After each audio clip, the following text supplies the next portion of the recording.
What a pleasure to see you. How are you, Joe Montana? Pro Football Hall of Famer. Good to see you. Hanging in there? Yeah. How about you? I am great. Just hanging with an old friend of yours. Oh, yeah. There's one of those things. I've seen those before.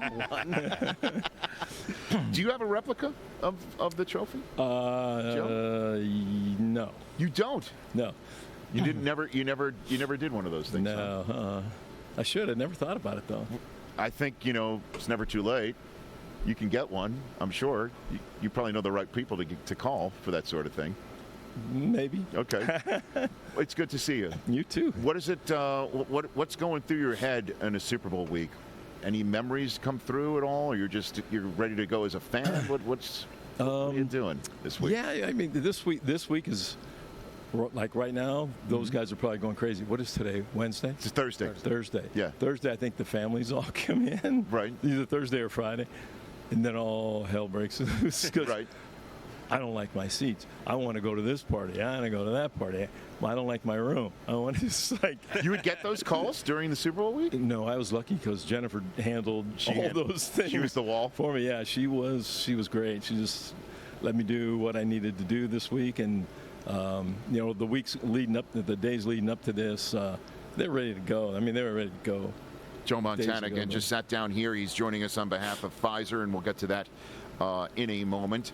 So where do you stand on the subject matter of Brock Purdy, Joe, as you know that everybody keeps talking about? Yeah, I'm not sure what they're talking about. The guy's playing pretty good football, and everybody's still doubting him. And I just think that he understands this offense. He understands the people around him and the things he doesn't force balls. He doesn't have to.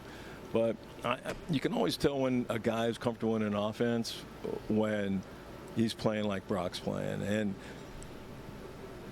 the one thing I always say, that don't second guess him, second guess the draft. I mean, he's proof, Brady's proof that they haven't figured out what the draft, how to draft, right? Mm-hmm. What's important, what isn't important, because you just don't know who's going to make that transition. And I don't know why people were second guessing him. I think there was a stretch there where they struggled. And then this is just me saying this because I don't know. I don't hang around down there. Mm-hmm. But he just wasn't the same person. I don't know whether he was hurt, a little injury here or there, or what. But he just didn't look the same. And then all of a sudden, it came back. Yeah, he got concussed in one game, I thought, and then he didn't miss a start. Yeah. But he definitely did not look as sharp as he normally looks. Yeah, and he's playing well right now. So when you watch him play, do you dissect thinking where the ball should go, what he should do, and no, it's hard to do that unless you know the offense. Sure. And I don't know Kyle's offense. I know that I try to sit. I love being in the end zone, up high, watching games. Sure. And so you get to see from behind, kind of feel that you're used to seeing, not from a sideline view. People like the 50-yard line. I like the right down the middle of that goal post. So so you can see the offense. You can see the holes open up. You can see the receivers and those holes opening. And but you try to watch and do it, but the ball comes out quick for him, and he's making quick decisions. And then the other side has a guy named Patrick Mahomes. And who? Right? I can give you a research packet on him if you need. I've got pages and pages and pages, and it just appears that we can now confirm he has an ability to raise his level of game or his focus, his awareness, and you are one of the few humans on the planet that knows how that must feel. So how does one do that in the playoffs, Joe?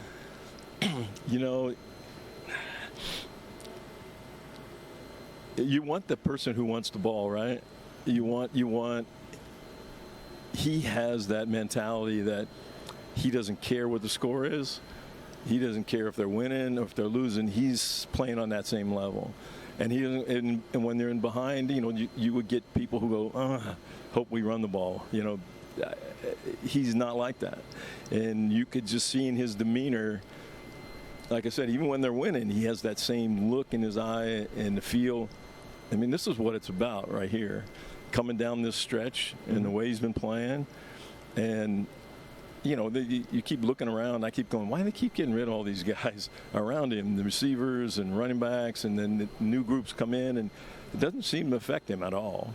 And if somebody said, well, where do you put him in the league? I go, he's in a whole another category. He's a freak in the way he plays. What he does, left-handed, sidearm, you know, whatever he has to do, he gets it done. He's accurate with the ball even when he does it. Great escapability. He'll run if he has to, but most of the time he's looking down the field, and just a fun player to watch. Yeah, I know, but I guess it's difficult to ask somebody about the it factor. You know what I mean? Yeah. Because, as you just pointed out, like, you blame the draft, not Brock Purdy, right? Yeah. How do you see the it? You know, how do you know if somebody has it until you see it, right? Yeah. I mean, you can go back and look. There's probably just as many busts in the first round as there is in the later rounds, and so.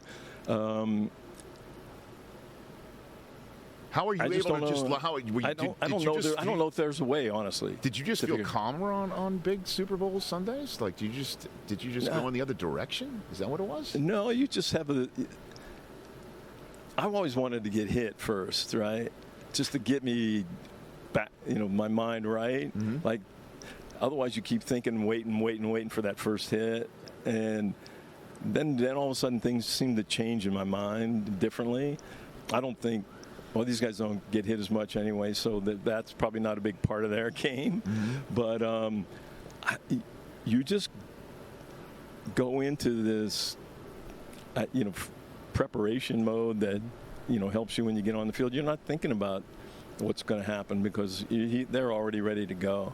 And you can say everybody prepares, but there's different levels of preparation, and obviously these guys, and when you see Brock and you see Patrick, man, they've prepared, and you can see it because it shows up on the field, and that's why they look so calm. Nothing bothers them because they've prepared themselves at a different level than everybody else. What are you doing with Pfizer, Joe? Oh, I've teamed up with them. We've been talking about this lung disease called pneumococcal pneumonia, that we're out just trying to get people to understand their risk.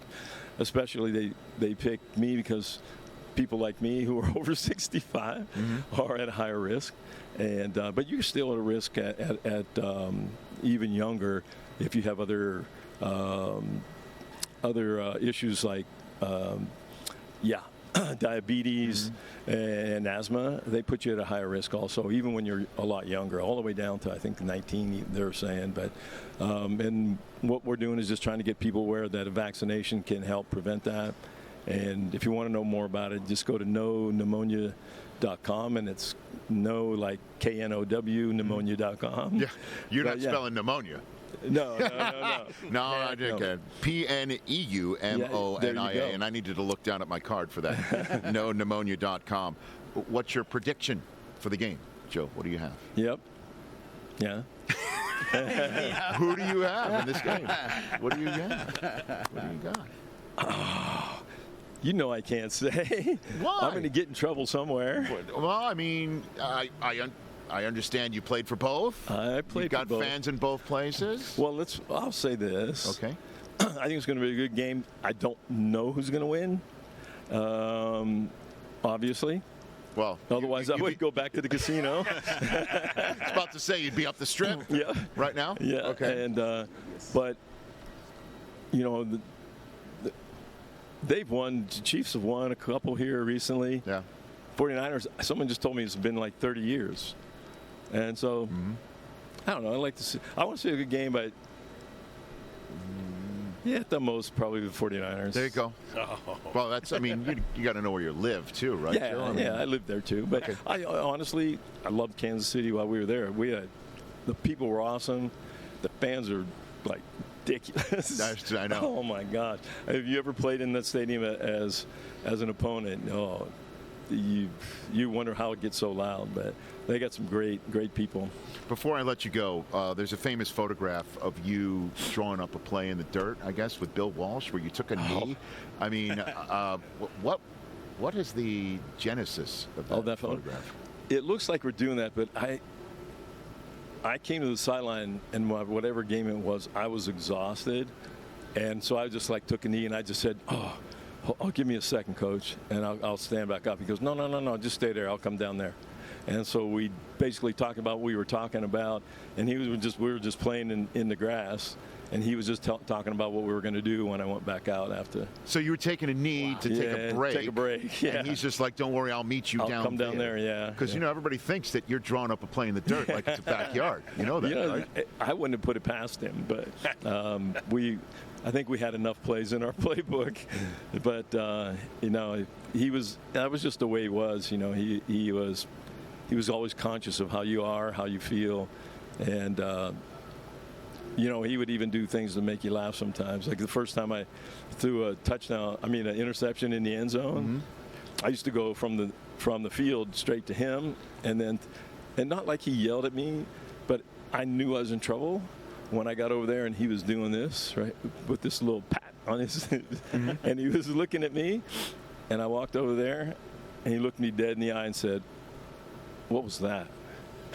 Because it was probably a pretty bad throw, and I said, "I think they call that an interception, coach." and he said to me, "Well, hey, try not to let that happen again, would you?" I go, "I'll do my best, I promise." From that point on, I went all the way around. And I went to the phone first, and before I went to Bill. whenever you threw one? Yeah. I love it. That's so funny. And, Joe, really appreciate you coming by. Everybody should go to knowpneumonia.com to make sure that you are vaccinated against pneumococcal pneumonia. Great to see you. Great seeing you, too. Always a pleasure to be here. We got some good Roku stuff for you, Joe, because I know you're a big Roku guy. I know that. We got that for you. Thanks for coming. How are these guys? They behaving?